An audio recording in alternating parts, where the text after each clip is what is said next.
Something is shifting around President Bola Ahmed Tinubu. And this time, the warning is not coming from Peter Obi's camp. It is not coming from Atiku's supporters. It is coming from a Yoruba organization.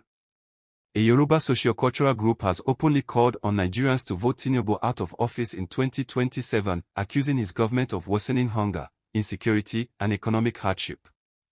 And now, another Yoruba organization is mobilizing to return Tinubu to power. So what exactly is happening? Are Yoruba political groups beginning to fight over Tinubu's future? And could this become the crack that threatens his 2027 ambition? Welcome to the Critical Lens Africa, where we go beyond the headlines. The group known as Ìgbìnmó Májékóbájé Ilé-Yorùbá, or Yoruba Union, did not hide its anger. It declared that Nigeria is bleeding. According to the group, Nigerians have become beggars under Tinubu's watch, while kidnapped citizens remain in captivity and families struggle to raise ransom. It accused the president of refusing to listen as food, transport and medicine become increasingly unaffordable. It also alleged that people close to power are protected from the suffering ordinary Nigerians face every day. That is already damaging.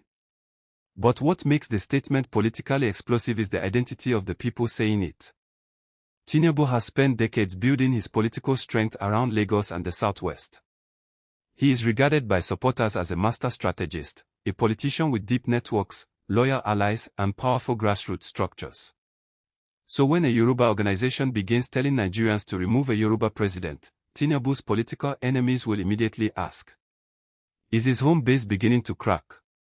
One social media user, reacting to the report, wrote that the gun up against Tinubu's bad governance is gaining ground and predicted that he would become a one-term president.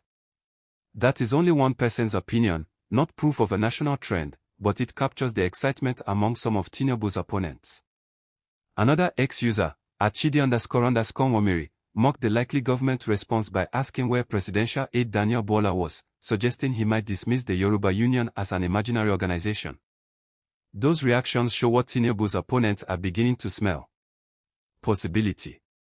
For a long time, many opposition supporters believed Tinubu's southwest support was almost untouchable. But hunger does not recognize ethnicity.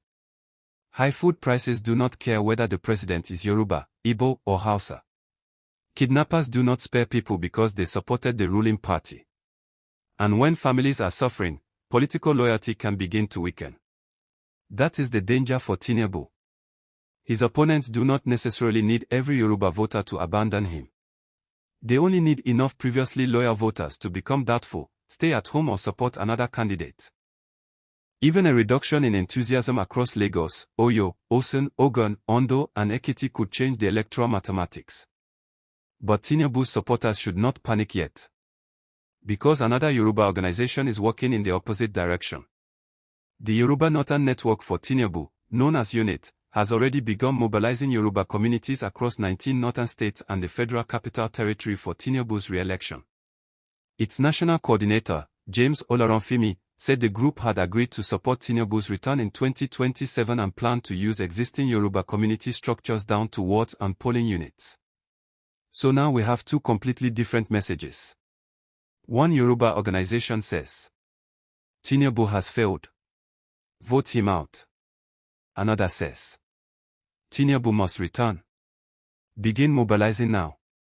This is no longer just Tinubu versus the opposition. It is becoming a battle inside Yoruba political opinion.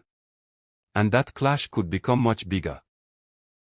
The pro-Tinubu group has something the anti-Tinubu group may not yet have. Structure. It says it has networks across northern states, local communities, wards and polling units. That matters because Nigerian elections are not won only through anger. They are won through organization. But the anti-Tinubu group has something equally dangerous. A message that may connect with suffering Nigerians. It is talking about hunger, kidnapping, ransom payments, expensive medicine, failed businesses, and citizens who feel abandoned. Tinubu may have the stronger political machine. But his critics may have the more emotional message. And elections become dangerous for an incumbent when political structure meets widespread anger. This is why Tinubu's supporters should pay attention. The real threat is not that one relatively lesser-known Yoruba group can single-handedly defeat a sitting president. It cannot. The real threat is that its message may become contagious. What happens if another Yoruba organization joins the call? What happens if influential clerics, traditional leaders, market associations, or former Tinubu allies begin expressing the same frustration? What happens if voters who supported Emi Elokan in 2023 begin saying, "We tried our own person, but our lives became harder"? That is how political fortresses begin to weaken. Not always with one dramatic collapse. Sometimes, they weaken one complaint at a time. One defection at a time. One disappointed supporter at a time. But Tinubu still has a major advantage. The opposition remains divided. Many Nigerians may be angry, but anger does not automatically produce one strong candidate. Peter Obi has supporters. Atiku has supporters. Other opposition figures have ambitions. Unless those forces cooperate, Tinubu could lose some support and still win because his opponents divide the anti-government vote. That is why nobody should announce Tinubu's political burial yet. He may be vulnerable, but he is far from finished. The situation becomes truly dangerous for him only if three things happen together. The hardship continues. The Southwest becomes less enthusiastic. And the opposition unites behind one credible candidate. If those three forces combine, this Yoruba disagreement may be remembered as an early warning that Tinubu's political foundation was no longer secure. But if the economy improves, if his supporters successfully mobilize and if the opposition continues fighting itself, Tinubu may survive the anger. So is this the beginning of the end for Tinubu? It is too early to say. But something important has changed.